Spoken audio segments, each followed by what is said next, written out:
So in this Expedia tutorial video, I am going to be showing you guys how to view places with a casino here on the Expedia application. So the first thing you have to do is open up Expedia. Once that is done, either go to the search tab at the bottom, second bottom from the left, or go to the home tab at the very bottom left, go to the top here, press on stays.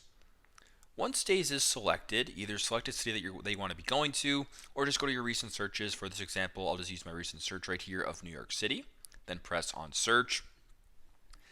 Now by default, none of the filters are selected, so the results may not be exactly what you're looking for. So just go to the top left here, right beside popular, press on the sort and filter icon.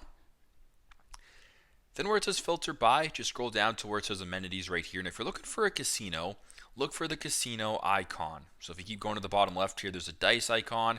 Right beside bar, press on casino, then press on done. Now what's going to be showing you guys right now are a bunch of different listings that offer casinos as a part of it. So super duper simple, super straightforward. This is how to view places with a casino here on Expedia. Thanks again for watching, and I hope this video helps.